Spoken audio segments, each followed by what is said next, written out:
کیونکہ اس سے انسان کے منہ سے اور جسم سے اسمیل آتی ہے، اس کے پسینے میں بھی اور طرح کی اسمیل شامل ہو جاتی ہے، اور پھر وہ چیز فرشتوں کو اذیت دیتی ہے، اس لیے اس سے بھی بچنا چاہیے۔ اگلی حدیث نمبر 95 وہ وضو کے متعلق ہے۔ وضو عن ابی ہریرہ عن النبی صلی اللہ علیہ وسلم قال لا يقبل الله صلاة احدكم اذا احدث حتى يتوضأ، کتاب الحیل۔ ابو ہریرہ رضی اللہ عنہ نبی کریم صلی اللہ علیہ وسلم سے روایت کرتے ہیں، آپ نے فرمایا اللہ تم میں سے کسی ایسے شخص کی نماز قبول نہیں کرتا جو بے وضو ہو یہاں تک کہ وہ وضو کر لے، یعنی اگر وضو نہیں تو وضو کر لے۔ وضو نماز کا لازمی جزو ہے۔ ابو ہریرہ رضی اللہ عنہ سے روایت ہے، وہ کہتے ہیں کہ رسول اللہ صلی اللہ علیہ وسلم نے فرمایا جس کا وضو نہیں اس کی نماز نہیں۔ تو نماز ایک فریضہ ہے، اور اگر یہ فریضہ اپنی شرائط کے بغیر انسان ادا کر رہا ہے تو وہ فریضہ ادا ہی نہیں ہوتا، چاہے وہ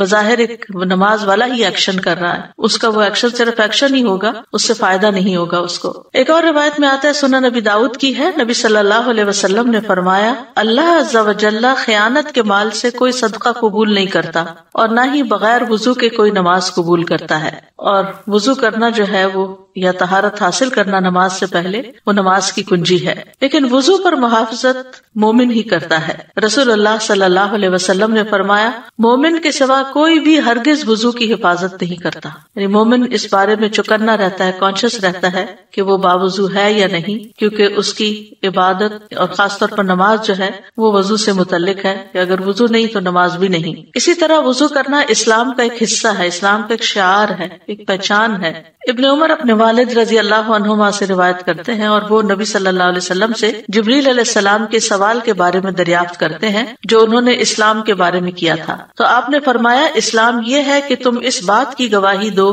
کہ اللہ کے سوا کوئی معبود نہیں، اور بلا شبہ محمد صلی اللہ علیہ وسلم اللہ کے رسول ہیں، اور یہ کہ تم نماز قائم کرو، زکوٰۃ ادا کرو، حج کرو، عمرہ کرو، اور غسل جنابت کرو، اور مکمل وضو کرو، اور تم رمضان کے روزے رکھو۔ تو یہ سب کچھ اسلام کا حصہ ہے، جس میں نماز، زکوٰۃ، حج، عمرہ، غسل جنابت اور مکمل وضو اور رمضان کے روزے۔ تو ایک مسلمان جو ہے وہ اپنی ظاہری اور باطنی طہارت کے لیے یہ تمام چیزیں کرتا ہے۔ اس میں باقی چیزیں تو انسان کی باطنی طہارت کا کام دیتی ہیں، جیسے نماز کا پڑھنا ہے یا زکوٰۃ کا ادا کرنا ہے، لیکن غسل جنابت یا غسل کرنا اور مکمل وضو کرنا جو ہے یہ ظاہری طہارت کے لیے بہت ضروری ہے۔ اسی طرح رمضان کے روزے جو ہیں وہ بھی انسان کی جسمانی طہارت، جسم کی بہت سی علائشوں کو ختم کرنے کا باعث بنتے ہیں، اور اسی طرح روحانی تزکیے کا بھی باعث بنتا ہے رمضان۔ پھر اسی طرح آغاز وحی میں ہی وضو کی تعلیم دی گئی تھی۔ زید بن حارثہ رضی اللہ عنہ نبی صلی اللہ علیہ وسلم سے روایت کرتے ہیں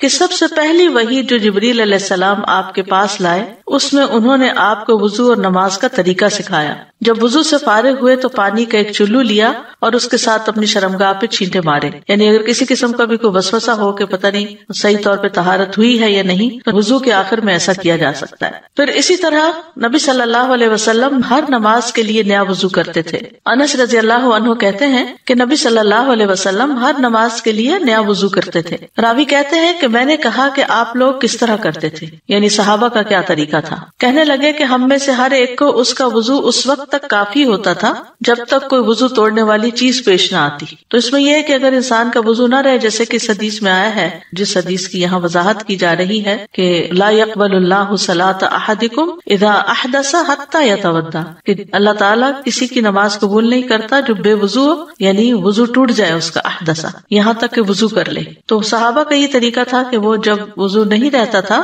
تو اس وقت وضو کرتے تھے۔ امت کو ہر نماز کے لیے وضو کی ترغیب دی آپ نے۔ آپ صلی اللہ علیہ وسلم نے فرمایا اگر میری امت پر مشقت نہ ہوتی تو میں انہیں ہر نماز کے وقت وضو کا حکم دیتا اور ہر وضو کے ساتھ مسواک کا حکم دیتا۔ تو اس سے یہ پتہ چلتا ہے کہ افضل یہی ہے کہ انسان ہر نماز کے ساتھ نیا وضو کرے، لیکن یہ کہ اگر مشقت ہوتی ہے اس میں تو پھر اگر پہلے سے وضو موجود ہے اور وضو ٹوٹا نہیں تو انسان اسی وضو کے ساتھ نماز ادا کر سکتا ہے۔ پھر اسی طرح یہ ہے کہ وضو کامل ہونا چاہیے اور پورے اہتمام کے ساتھ سارے جسم کے اعضاء کو مل مل کے دھونا چاہیے جن کو وضو میں دھونا ضروری ہوتا ہے۔ رفاع بن رافع رضی اللہ عنہ سے روایت ہے کہ وہ نبی صلی اللہ علیہ وسلم کے پاس بیٹھے ہوئے تھے۔ آپ نے فرمایا کسی کی نماز اس وقت تک مکمل نہیں ہوتی جب تک وہ اپنا وضو اس طرح کامل طور پر نہ کرے جس طرح اسے اللہ تعالیٰ نے حکم دیا ہے، یعنی اپنا چہرہ دھوئے اور کوہنیوں تک اپنے دونوں بازو دھوئے، اپنے سر کا مسح کرے اور ٹخنوں تک اپنے پاؤں دھوئے۔ تو یہ وضو کے فرائض ہیں، کیونکہ ان میں سے اگر کوئی چیز چھوٹ جائے تو وضو نہیں ہوتا۔ نبی صلی اللہ علیہ وسلم نے کامل وضو نہ کرنے والے کو دوبارہ وضو کرنے کا حکم دیا تھا۔ انس بن مالک کہتے ہیں کہ ایک شخص نبی صلی اللہ علیہ وسلم کے پاس وضو کر کے آیا اور اس نے اپنے پاؤں پر ناخن بھر جگہ خشک چھوڑ دی تھی، تو رسول اللہ صلی اللہ علیہ وسلم نے اسے فرمایا واپس جاؤ اور اچھی طرح اپنا وضو کرو، یعنی صرف تھوڑی سی جگہ بھی اگر اس کی خشک رہ گئی تو آپ نے اس کو دوبارہ وضو کرنے کا حکم دیا۔ اس سے اندازہ کیا جا سکتا ہے کہ اس کی کتنی زیادہ اہمیت ہے۔ یہ حدیث جو ہے کہ لا يقبل اللہ صلاۃ احدکم، کہ اللہ تعالیٰ تم میں سے کسی ایک کی نماز قبول نہیں کرتا، تو اس کا مطلب یہ کہ خواہ کوئی مرد ہو یا عورت ہو یا نوجوان ہو، کیونکہ جس پر بھی نماز فرض ہے اس پر وضو کرنا فرض ہے، لازم ہے، الا یہ کہ اگر کوئی شخص معذور ہے، وضو نہیں کر سکتا کیونکہ پانی نہیں ہے، یا بیمار ہے تو وضو نہیں کر سکتا، تو ایسا شخص تیمم کر لے، یعنی صرف عذر کی صورت میں انسان وضو چھوڑ سکتا ہے، جبکہ عام حالات میں وہ وضو کو چھوڑ نہیں سکتا اگر اس کو وضو کی ضرورت ہے، کیونکہ وضو کے بغیر نماز پڑھنا جو ہے وہ حرام ہے۔ اور یہاں پر احدث کا لفظ استعمال ہوا ہے وضو ختم ہونے کے معاملے میں۔ تو حدث جو ہوتا ہے وہ دو طرح کا ہوتا ہے، ایک حدث اکبر ہوتا ہے جو جنابت ہوتی ہے، اور دوسرا حدث اصغر جس میں انسان کے جسم سے کچھ مادے ایسے نکلیں کہ جن کی وجہ سے وضو ٹوٹ جائے۔ تو نواقض الوضو جو ہیں جن پر سب کا اتفاق ہے وہ یہ کہ سبیلین سے، یعنی پیشاب کے اگلے رستے سے یا پچھلے رستے سے کوئی بھی چیز جو نکلے، اور وہ نکلنے والی چیز جو ہے اس میں پخانہ، پیشاب، منی، مزی، ودی اور گیسز، اسی طرح حیض کا خون، استحاضہ کا خون، نفاس کا خون، اسی طرح عورت کی فرج سے نکلنے والی رطوبت، باقی چیزیں وضو توڑ دیتی ہیں اور وہ نجس ہوتی ہیں، لیکن مزی اور جو گیسز جسم سے نکلتی ہیں یا عورت کی شرمگاہ سے جو رطوبت نکلتی ہے یہ ناپاک نہیں ہوتی، یعنی اس سے جسم ناپاک نہیں ہوتا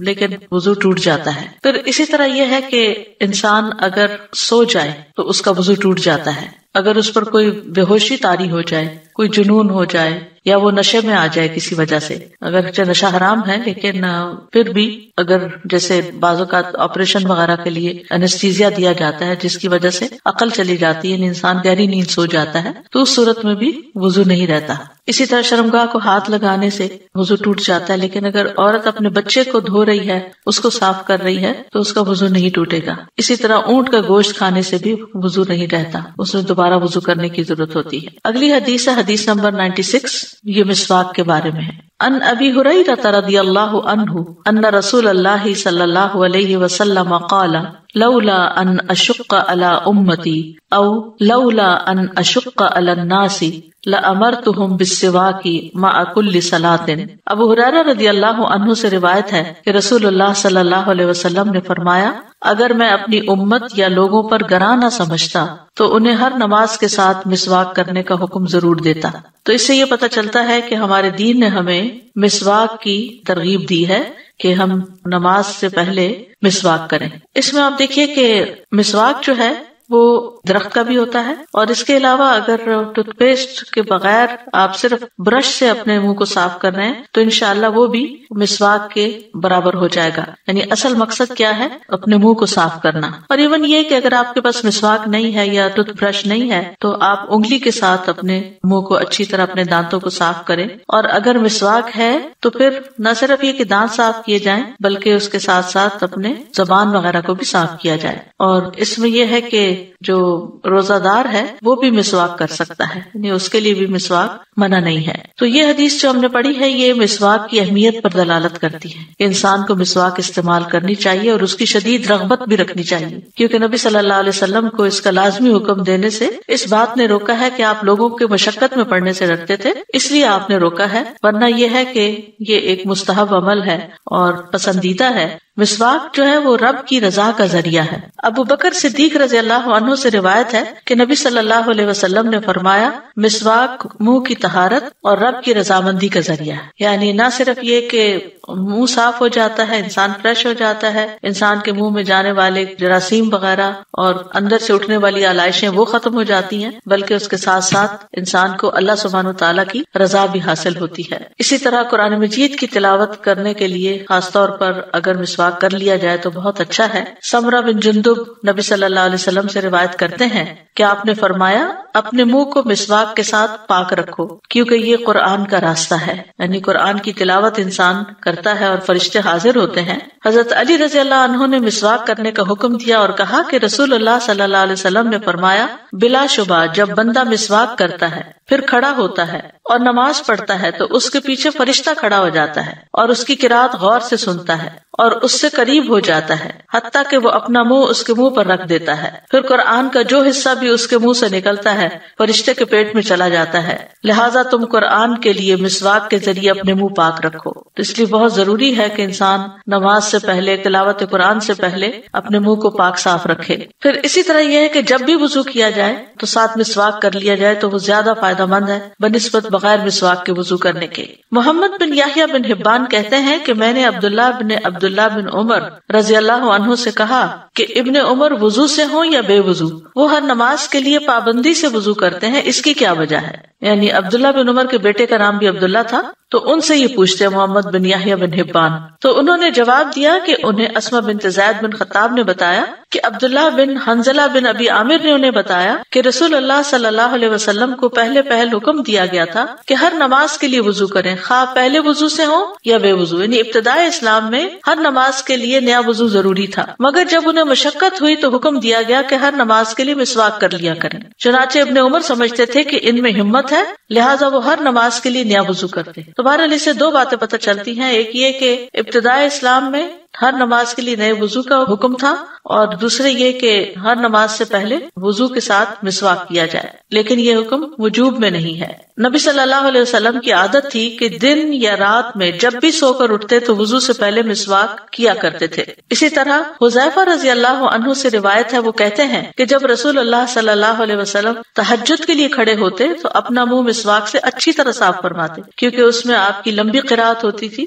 اور جیسا کہ ابھی ہم نے پڑھا کہ فرشتہ حاضر ہوتا ہے اور اپنا منہ قرآن پڑھنے والے کے منہ پر رکھ دیتا ہے، تو اس صورت میں منہ کا پاک صاف ہونا بہت ضروری ہے، ورنہ فرشتے جو ہیں وہ گندگی سے اور بیڈ اسمیل سے نفرت کرتے ہیں اور اذیت محسوس کرتے ہیں۔ پھر اسی طرح ابن عباس تو کہتے ہیں کہ رسول اللہ صلی اللہ علیہ وسلم رات کو 2 رکعت نماز پڑھ کر سلام پھیرتے اور مسواک کرتے، یعنی اتنی زیادہ ان کے ہاں اہمیت تھی کہ ہر 2 رکعت کے بعد تازہ مسواک کرتے۔ اسی طرح صحابہ کا عمل بھی یہ رہا ہے کہ وہ وضو کے ساتھ مسواک کیا کرتے تھے۔ زید بن خالد جوہنی سے مروی ہے، وہ کہتے ہیں کہ میں نے رسول اللہ صلی اللہ علیہ وسلم کو فرماتے ہوئے سنا، اگر میری امت کے لیے مشقت نہ ہوتی تو میں انہیں ہر نماز کے وقت مسواک کا حکم دیتا، یعنی میں ان کو پابند کر دیتا۔ ابو سلمہ کہتے ہیں پھر میں نے دیکھا کہ زید رضی اللہ عنہ مسجد میں بیٹھے ہوتے تھے اور مسواک ان کے کان پر رکھی ہوتی تھی، جیسے کسی کاتب کا قلم اس کے کان پر ہوتا ہے، تو جب نماز کے لیے اٹھتے تو مسواک کر لیتے، یعنی